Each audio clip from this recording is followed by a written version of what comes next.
శనార్థులు ఇయ్యాల సుత కొత్త కొత్త ముచ్చట్లు పట్టుకొని సిట్టమ్మ వచ్చేసింది. ఇంకా ఆలస్యం దేనికి, ముచ్చట్లు షురూ చేద్దాం.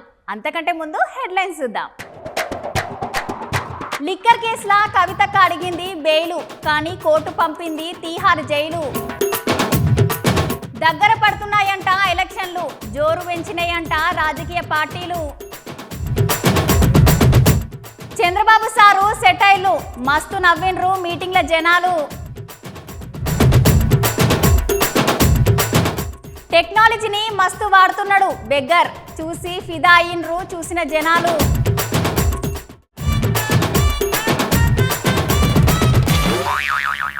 ఢిల్లీ లిక్కర్ కేసు మస్తు మలుపులు తిరుగుతుందిలా. సైర్మల కంటే ఎక్కువ ట్విస్టులు ఉన్నాయి ఈ కేసులో.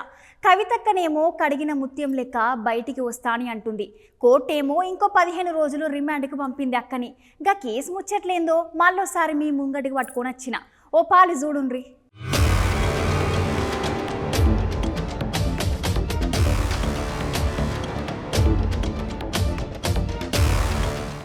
కవితక్కని లిక్కర్ కేసు అస్సలు వస్తలేదల్లో. ఢిల్లీ లిక్కర్ స్కామ్ లో అక్కని ఢిల్లీకి పట్టుకుపోయిన దగ్గర నుంచి అక్కకి కష్టాలు తప్పలేవు. అక్కనేమో నేను కడిగిన ముత్యం లెక్క బయటకు వస్తానే అంటుంది. ఇది మనీ లాండరింగ్ కేసు కాదు, పొలిటికల్ లాండరింగ్ కేసు అని అంటుంది. దాంట్లో భాగంగానే నన్ను ఇంత ఇబ్బంది పెడుతున్నారు అని అక్క అన్నది. అంతేకాదు ఆల్రెడీ దీంట్లో ఉన్నోళ్ళ దాంట్లో ఒక్కరు బీజేపీ పార్టీలో చేరిండ్రు. ఇంకో ఆయనకి బీజేపీ టికెట్ ఇచ్చిందని అంటుంది. ఇంకో ఆయన పువ్వు గుర్తు పార్టీకి 50 కోట్లు ఇచ్చిండు. నేను మాత్రం బీజేపీ పార్టీ బెదిరింపులకు అస్సలు భయపడని అంటుంది అక్క. అప్రూవర్ గా మాత్రం అస్సలు మారనని అక్క చెప్తుంది.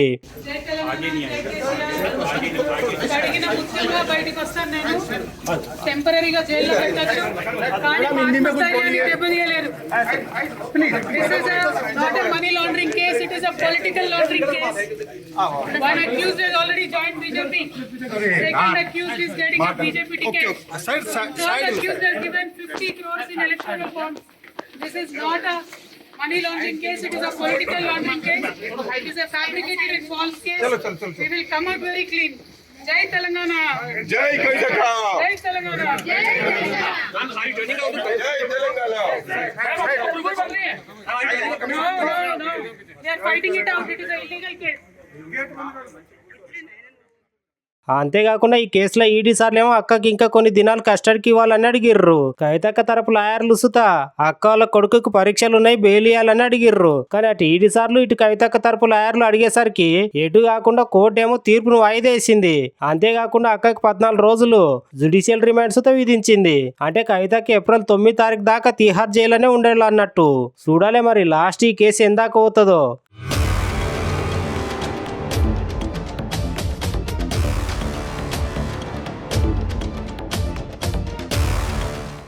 ఒకప్పుడు భిక్షం ఎత్తుకుంటే ఎట్లుండేది?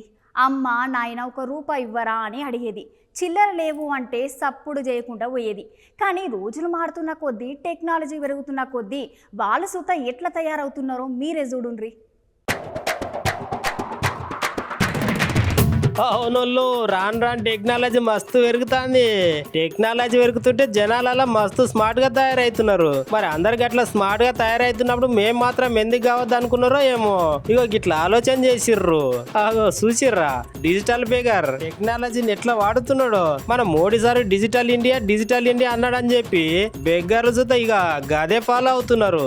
ఎవరిని అడిగినా సుత జేబులో పైసలు పెట్టుకొని సుత భిక్షం వేస్తలేరు. ఏమంటే చిల్లర లేవు అంటున్నారు. ఇగో గిట్లా అయితే చిల్లర తిప్పలు తప్పుతాయి అనుకున్నాడో ఏమో అన్న. చూడుర్రి ఎట్లా మెడల QR కోడ్ వేసుకొని తిరుగుతున్నాడో. ఇక అట్లా ట్రాఫిక్ లో సిగ్నల్ వన్యప్లలో జనాలున్న చౌరస్తాలలో ఇట్లా డబ్బులు స్కాన్ చేయమని అడుగుతున్నాడు. ఇది మన పక్కపోటి రాష్ట్రమైన అస్సాంలో గువాహటి దగ్గర జరిగిందట. అన్నగట్ల రోడ్ల మీద మెడల QR కోడ్ వేసుకొని తిరుగుతూ కనిపించారట. మెడలకి ఇట్లా QR కోడ్లు వేసుకొని చిల్లర లేకపోయినా సరే, సారు నా మెడలున్న ఈ QR కోడ్ కి స్కాన్ చెయ్యూరి అని అడుగుతున్నాడట. పెరుగుతున్న టెక్నాలజీ మన దేశంలో ఎక్కడికో వెళ్ళిపోతుంది. వాడుకున్న వాడుకున్నా తప్పు అని అంటున్నది చూసినోళ్ళు.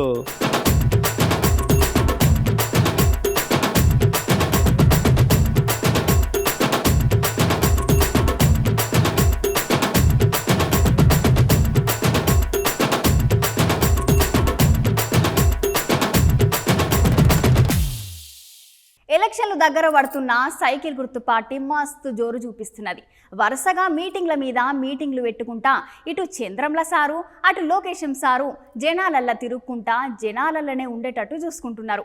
గట్లనే చంద్రాల సారు పోయిన ఓ మీటింగ్లా జగనాల సారుని మస్తుగా అరుచుకున్నాడు.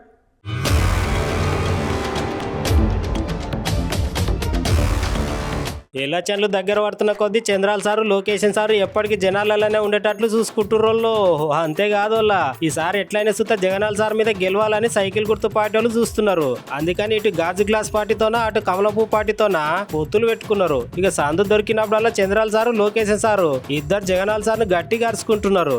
గట్లనే చంద్రాల సార్లు కుప్పంలో జరిగిన ఓ మీటింగ్ లో మాట్లాడుకుంటా జగనాల సార్ మీద మస్తు సెటర్లు వేసిండు. ఏం జగన్ రెడ్డి నువ్వు అన్నట్టే కుప్పానికి నీళ్ళు వచ్చినాయని కుప్పం మొత్తం కొట్టుకపోతుంది హెలికాప్టర్ పంపి జగన్ రెడ్డి అనుకుంటా జనాల నడుమ మస్తు మాట్లాడిండ్రు. అగ చూడుర్రి సార్ మాటలు సార్ వేసిన సెటర్లు.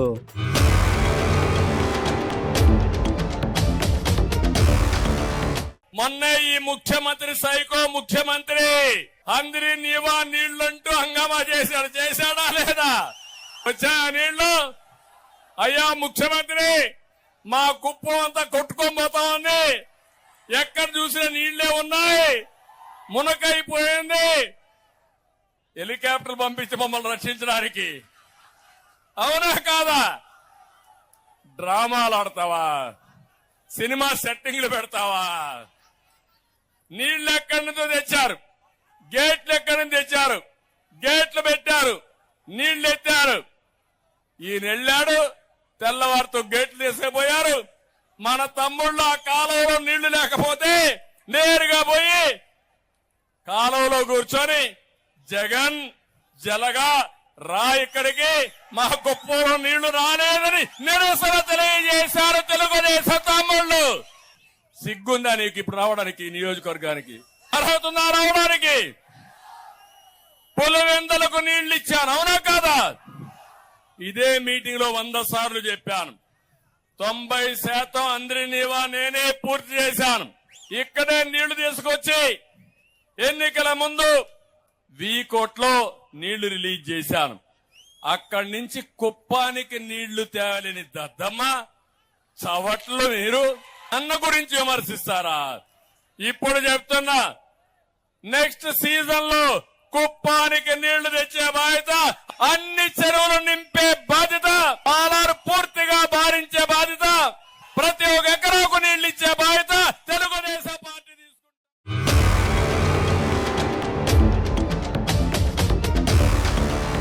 ఎలక్షన్లు దగ్గర పడుతున్న కొద్దీ 2 తెలుగు రాష్ట్రాలు ప్రచారాలు జోరు పెంచుతున్నాయి. పోలి చేయి గుర్తు పార్టీల నుండి అభ్యర్థులను ప్రకటించుకుంటా రేవంతం సారేమో ఢిల్లీకి పోయి వస్తుంటే కేటీఆర్ సారేమో కారు గుర్తు పార్టీలకెళ్లి ఎంపీగా పోటీ చేస్తున్న పద్మారావు సార్ని ఎట్లయినా గెలిపించాలని చెప్పుకుంటేనే పార్టీ మారిన వాళ్ళ మీద మస్తు గరమైండు సారు.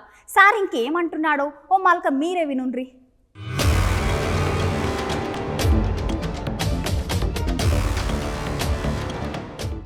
పేగులు మెడలు వేసుకుండేది రావులా, నాకు అర్థం కాక అడుగుతా. అరే నువ్వు ముఖ్యమంత్రివా లేకపోతే బోటి కొట్టేటోనువా? పేగులు మెడలు వేసుకునేది నాకు అర్థం కాదు. ఇంకా అంటుండు జేబుల కత్తెర పెట్టుకొని తిరుగుతున్నా నేను అంటాడు. జేబుల కత్తెర పెట్టుకొని ఎవడు తిరుగుతాడే? పక్కా జేబు దొంగలు తిరుగుతారు గసంటోడు. అయ్యా రేవంత్ రెడ్డి గారు, జేబుల కత్తెర జర పైలం అటు ఇటు అయితే డేంజర్ ఉంటుంది సుమా, చాలా డేంజర్, జాగ్రత్త. రైతు బంధు ఈరా మగడ అంటే అది శాత కాదు, కరెంట్ ఇయనికి శాత కాదు, మహిళా సోదరి మనులకు నెలకు 2500 ఇస్తాన్నావు, అది ఈరా భయ అంటే అది లేదు, నెలకు 4000 ఇస్తా ముసలోళ్ళ కన్నా అదేదిరా భయ అంటే అది దిక్కు లేదు, ఇది ఏది తులం బంగారం అన్న ఆడపిల్లల పెళ్లికి అదేదిరా అంటే అది లేదు, ఇవేవి లేవు. అందుకే దాన్ని కవర్ చేయడానికి ఏం చేస్తుండు? ఫోన్ ట్యాపింగ్ అవుతుంది అంటాడు. ఏడైతుందిరా భయ ఏమైతుంది బయట పెట్టంటే మనకు చెప్పాడు. యూట్యూబ్లకు లింకులు ఇస్తారు, యూట్యూబ్లకు మీడియాలకు లింకులు ఇచ్చి వీళ్ళ ఫోన్ ట్యాప్ అయింది, వాళ్ళ ఫోన్ ట్యాప్ అయింది, ఇదైపోయింది అదైపోయింది. చెయ్యి, నీ చేతులు ఉంది కదా అధికారం, ఏం చేస్తావు చెయ్యి. అద్దంటారు ఎవరన్నా? ఏమన్నా తప్పు జరిగితే విచారణ చేయి, మేము అద్దంటలేం కదా. ఎక్కడెక్కడ తప్పులు జరిగినావో తీ, ఎవరు తప్పులు చేసినరో వాళ్ళ మీద చర్య తీసుకో. భయపడతాం, ఎవడు కూడా ఇక్కడ భయపడ్డాడు ఎవడు లేనే లేడు. నువ్వు ఎంటిగా కూడా వీకలేవనే మాట కూడా నేను విజ్ఞప్తి చేస్తా ఉన్నా. రైతులు చస్తుంటే, రైతుల పొలాలు ఎండుతుంటే ఆయన పోయే తెలివి లేదు. ఓదికు ఇసుక దందా, ఓదికు రైస్ మిల్లర్లను పిలిచి బెదిరించుడు, ఓదికు క్రషర్లను పిలిచి బెదిరించుడు, ఓదికు బిల్డర్లను పిలిచి బెదిరించుడు. మాకు పార్లమెంట్ ఎన్నికలకు పైసలు కావాలి, ఢిల్లీకి కప్పం కట్టాలి అని 2000 కోట్లు ఇప్పటికే మెల్లగా జమ చేసుడు, ఈ స్కామ్ అవుతుంది, గొర్రెల స్కామ్ అవుతుంది, బర్రెల స్కామ్ అవుతుంది అని టీవీలలో తిప్పాలి, మన నెత్తులని ఖరాబ్ చేయాలి అని బోగస్ ముచ్చట్లు, కేసీఆర్ని తిట్టుడు, అడ్డమైన ఛానళ్లలో ప్రచారాలు చేసుడు, పబ్లిక్ దిమాక్ అంతా ఫిరాయించిపోయేటట్టు అడ్డమైన మాటలు మాట్లాడు, అసలు మాటలు మాట్లాడు. హైదరాబాద్ లో మనం ఉన్నప్పుడు 20,000 లీటర్లకు ఫ్రీ నీళ్ల కోసం 11.5 లక్షల మందికి దగ్గర 11.5 లక్షల కుటుంబాలకు 20,000 లీటర్లకు ఫ్రీ నీళ్లు ఇచ్చినాం. కానీ ఈ ప్రభుత్వం వచ్చినాక, కాంగ్రెస్ ప్రభుత్వం వచ్చినాక మొన్న దగ్గర 8 లక్షల కుటుంబాలకు కొత్తగా 1,000 రూపాయల బిల్లులు పంపిస్తా ఉన్నారు బస్తీలలో. ఇయ్యాలి దాని మీద కొట్లాడవలసిన బాధ్యత మన మీదనే ఉన్నది అనే మాట నేను మీకు గుర్తు చేస్తా ఉన్నా, విజ్ఞప్తి చేస్తా ఉన్నా. ఫ్రీ కరెంట్ 200 యూనిట్ల వరకు అన్నారు. మరి ఈరోజు ఏమైతుంది, ఇళ్లల్లా కిరాయినోళ్ళకేమో వర్తించది, ఓనర్కు మాత్రమే ఇస్తాం అని చెప్పి ఇలా కిరాయినోళ్లకు ఇయ్యకుండా అందరికి ఇస్తామని మొదలు చెప్పిండ్రు. మొదలేమో అందరికి అన్ని ఫ్రీ అన్నారు, ఇప్పుడేమో కొందరికే కొన్ని ఫ్రీ అంటాను. ఇక బీజేపీ వాళ్ళకి తెలిసింది ఒకటే ఒక విద్య, రామ్ నామ్ జపనా పరాయమాల అపన. 10 ఏళ్ళు ఏం బిక్కినరా అంటే అది చెప్పనికి ఏం లేదు. అందుకే ఏం చెప్పాలి, జై శ్రీరామ్. మేము కూడా జై శ్రీరామే, మాకేం అభ్యంతరం లేదు. కానీ కాకపోతే మీరు ఆడుతున్న ఈ నాటకం, రాముణ్ణి అడ్డం పెట్టుకుని ఆడుతున్న నాటకం ఏదైతుందో తప్పకుండా అందరం కూడా పసిగట్టవలసిన అవసరం ఉంది. కిషన్ రెడ్డి అంటాడు, నిన్న లిక్కర్ స్కామ్ లో ఏమేముందో నేనంతా బయట పెడతా. అది కోట్లనే ఉండే, కోట్ల పెట్టు, బయట పెట్టు. నిజంగా తప్పు జరిగితే బయట పెట్టి కోర్టులో జడ్జి గారు శిక్ష వేస్తాడు, తప్పకుండా న్యాయం జరుగుతుంది. నేను రాబోయే 5 ఏళ్ల పాటు సికింద్రాబాద్ ఎంపీగా మీకు ఎల్లవేళలా ఎమ్మెల్యేగా ఎట్లా అందుబాటులో ఉన్నానో అట్లనే ఉంటా. మీకోసం గొంతు విప్పుతా, మీకోసం పార్లమెంట్ లో కొట్లాడతా, సికింద్రాబాద్ హక్కుల కోసం, సికింద్రాబాద్ ప్రజల కోసం తప్పకుండా మీ గొంతునై పార్లమెంట్ లో వాదిస్తా అనే మాట పద్మారావు గారు చెప్తా ఉన్నారు. అదే విధంగా ఇంకొక దిక్కేమో ఏక్ మోకాఫరస్ ఆద్మీ, ఏక్ మోకాఫరస్ లీడర్ దానం నాగేందర్. ఎటు అధికారం ఉంటే అటు పోయి అక్కడ ఇయ్యాల, అక్కడ ఆ పార్టీలో పోయిండు నాగేందర్ గారు. రాజీనామా చేయకుండా, నైతిక విలువలు కూడా పాటించకుండా ఆ పార్టీలో పోయిండు. 24 ఏళ్లు ఎత్తిన జెండా దించకుండా కొట్లాడుతున్న నాయకుడు పద్మారావు గారి రూపంలో మనకున్నాడు అనే మాట నేను మీకు విజ్ఞప్తి చేస్తా ఉన్నా. పద్మారావు గారి పేరు ప్రకటించగానే ఒక వెల్లువలాగా అభిమానం, ఒక వెల్లువలాగా ప్రజాస్పందన వచ్చింది. ఈడీలు, సిబిఐలు, ఐటీలు ఇట్లాంటి సంస్థలను అడ్డం పెట్టుకొని శిఖండి రాజకీయం చేయడమే ఒక అలవాటుగా బీజేపీ పెట్టుకున్నది. తప్పకుండా వాళ్లకు బుద్ధి చెప్పాలంటే సికింద్రాబాద్ పార్లమెంట్ లో రేపు ఇక్కడ కిషన్ రెడ్డి గారిని, ఒక సిట్టింగ్ కేంద్ర మంత్రిని ఓడగొట్టడం ద్వారా నరేంద్ర మోడీ గారికి గట్టి సందేశం ఇచ్చినట్టయితది. మళ్ళా మీ జైత్ర యాత్ర ప్రారంభమైంది, ఇక్కడి నుంచి హైదరాబాద్కి వెళ్ళే ప్రారంభమైంది, సికింద్రాబాద్కి వెళ్ళే ప్రారంభమైంది అనే విధంగా పజ్జన్న గెలుపు మే 13 నాడు జరగాలి. జరిగి బ్రహ్మాండంగా మళ్ళొక్కసారి మనం ఛాతీ ఇరుసుకొని తిరిగే విధంగా హైదరాబాద్ లో మీ తీర్పు ఉండాలని మనస్ఫూర్తిగా కోరుకుంటూ,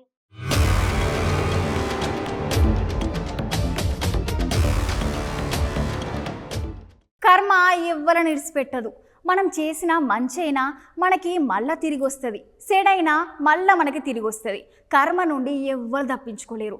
ఒకప్పుడు బంగారం పళ్ళంలా బువ్వ తినటోళ్ళైనా టైం బాగాలేకపోతే తినడానికి బువ్వ సుత దొరకని పరిస్థితి వస్తుంది. గందుకు గిదే ఒక చిన్న ఉదాహరణగా చెప్పుకోవచ్చు.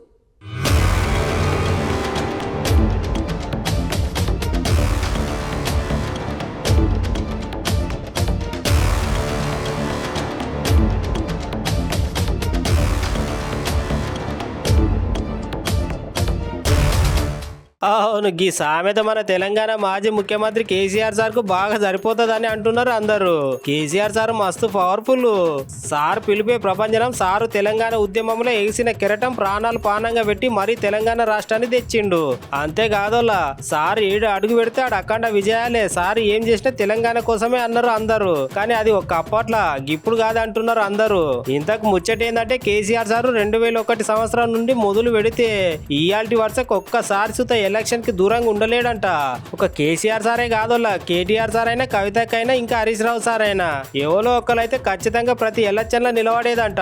కానీ అట్లా కేసీఆర్ సార్ ఫ్యామిలీ నుంచి వెళ్ళి ఈసారి ఎవరు నిలబడతలేరంట. ఎందుకంటే సార్ ఇన్ని దినాల సంది ఎవరో ఒకళ్ళ పేరు చెప్తారేమో అనుకున్నారు అందరూ. కానీ ఒక దిక్కు ఎలక్షన్లు దగ్గర పడుతున్నా ఇంతవరకు ఉలుకు లేదు పలుకు లేకపోయేసరికి ఇక ఇదే ముచ్చటే కన్ఫర్మ్ అనుకుంటున్నారు అందరూ. అంతేకాకుండా అసెంబ్లీ ఎలక్షన్ లో ఓడిపోయినాక సార్ కింద పడడం, తర్వాత కారు గుర్తు పార్టీల నుంచి ఒక్కొక్కరు చాలా మంది మంది లీడర్లు సుత చేయి గుర్తు పార్టీలో దుంకిండ్రు. అటెంకాల లిక్కర్ స్కామ్ లో ఈడీ సార్లు వచ్చి కవితకని అరెస్ట్ చేసి పట్టుకొని పోయిర్రు. ఇట్లా దెబ్బ మీద దెబ్బ అటు కేసీఆర్ సార్ కి ఇంకా కారు గుర్తు పార్టీకి తలుగుతూనే ఉంది. ఇట్లా తలుగుడుతోని కోలుకున్నాడు కష్టమే అంటున్నారు అందరూ. అయితే ఒకప్పుడు ఎట్లా ఉండే కేసీఆర్ సారు, ఎట్లుండే పార్టీ, ఎట్లా అయ్యింది, కాలం కలిసి రాకపోతే ఎట్లా ఉంటది, అంతేకాకుండా మనం చేసిన వాటి కర్మ వడ్డీతో సహా ఎట్లా తిరిగి ఇస్తుంది అని సార్ని కారు గుర్తు పార్టీని చూసి అర్థమవుతుందని అంటున్నారు అందరూ.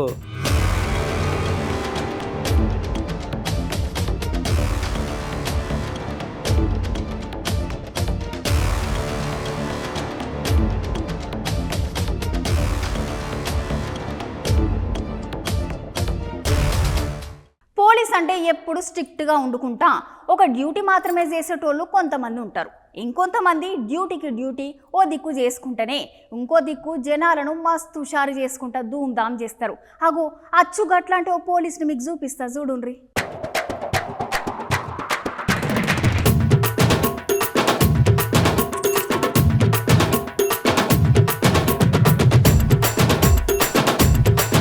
రెండు తెలుగు రాష్ట్రాలలో నిన్న హోలీ పండుగను ధూమ్ ధామ్ ఆడిండ్రు పో.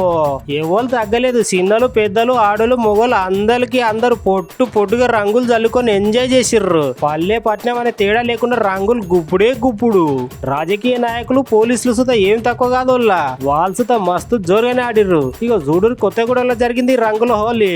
నిన్న పండుగ పూట కొత్తగూడెం పోలీస్ హెడ్ క్వార్టర్ లో పోలీస్ అన్నలు కలిసి హోలీ వేడుకలు జరుపుకున్నారు. అయితే గా సంబరాల జిల్లా ఎస్పీ రోహిత్ రాజ్ సార్ గిట్లా అందరితో కలిసి జోర్దార్గా స్టెప్పులు వేసిండు.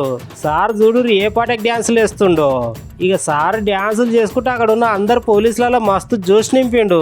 సార్ డ్యాన్స్ కి ఇప్పుడు సోషల్ మీడియాలో మస్తు వైరల్ అవుతుంది.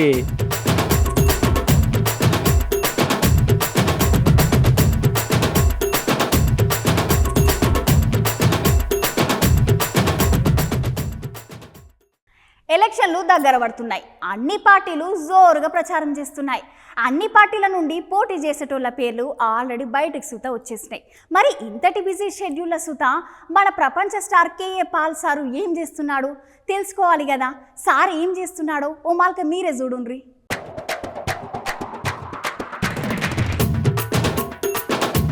ఎలక్షన్లు దగ్గర పడుతుంటే అన్ని రాజకీయ పార్టీలు లెక్కనే కేఏ పాల్ సార్ ప్రచారం షురూ చేసిండోళ్ళు. సార్ పార్టీ అయిన ప్రజాశాంతి పార్టీల నుంచి వెళ్ళి ప్రచారం మొదలెట్టిండు. అంతేకాదోళ్ళ సార్ పార్టీలకు వెళ్ళి ఎవరు పోటీ చేస్తారో సుత సార్ చెప్పిండు. మొన్నటికి మొన్న ప్రజాశాంతి పార్టీలో చేరికైన బాబుమోహన్ సారు వరంగల్ నుంచి వెళ్ళి పోటీ చేస్తాడని సార్ చెప్పిండు. అటెంకల చేగుర్తు పార్టీ వాళ్ళని గట్టిగా అరుచుకున్నాడు. చేగుర్తు పార్టీ ఎక్కువ రోజులు ఉండదంట. ఇక పార్టీలు ఒక్కరు కాదు ఇద్దరు కాదు ఏకంగా 4 ఏకనాథ్ సిండేలు ఉన్నారని అంటున్నాడు కేఏ పాల్ సారు. సార్ ఇంకేం మాట్లాడిండో మీరే ఒకసారి ఇన్నోర్రి. పాలన రావాలి, పాలన మారాలి అనే నినాదంతో ప్రజలందరూ మార్పు కోరుకుంటున్నారు. ఆ మార్పు మనమే తేవాలి అని. సో ప్రజల కోరిక మేరకు 48 రోజులు ఉన్నప్పటికీ ప్రజాశాంతి పార్టీ తరపున 17 పార్లమెంటు అభ్యర్థుల్ని మేము బరిలో దించుతున్నాం. ప్రప్రథమంగా బాబు మోహన్ గారిని వరంగల్ అభ్యర్థిగా ప్రకటించాం. తెలంగాణ ప్రెసిడెంట్గా నిర్ణయించబడి కోరిన మేరకు కోర్ కమిటీలో మేము నిన్న నిర్ణయం తీసుకున్నాం. ఈరోజు ప్రజాశాంతి పార్టీ తెలంగాణ ప్రెసిడెంట్గా బాబు మోహన్ గారిని ప్రకటిస్తున్నాం. బీజేపీకి ఓట్ బ్యాంక్ లేదని మనకు తెలుసు తెలంగాణలో. అందుకనే కాంగ్రెస్లో 4 ఏకనాథ్ సిండేల్ని రెడీ చేశారు. మనం అప్పుడప్పుడు పోరగాళ్ళు తీట పని చేసి అటు దునుకుడో లేకపోతే ఇటు దునుకుడో చేస్తూ ఉంటారు. తలుపు డోర్ల సందులల్ల ఏలు పెట్టుడో చూస్తూ ఉంటాం. అచ్చు గట్లనే చేసి బిందెల తలకాయ పెట్టిండు ఓ పిల్లగాడు. గట్ల పెట్టి మస్తు అంటే మస్తు తిప్పలు పడ్డాడు పొలగాడు. అగో చూడుండ్రి వాళ్ళ తిప్పలు.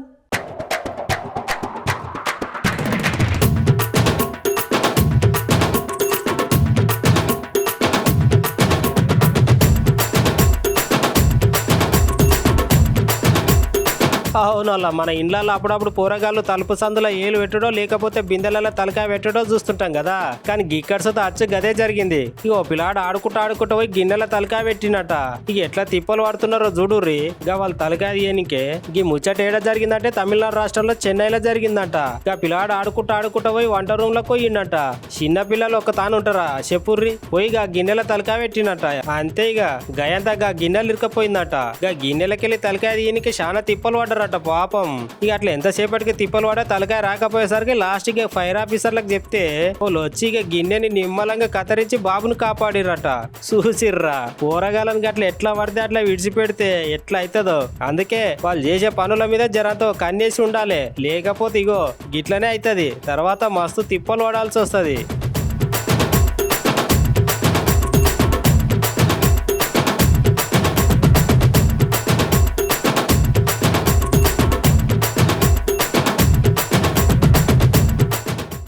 ఇగో గివ్వుల్లా అయ్యాల్టు ముచ్చట్లు. మళ్ళా మంచి మంచి ముచ్చట్లతోటి మళ్ళా కలుద్దాం. అంతవరకు ఉంటాం మళ్ళా.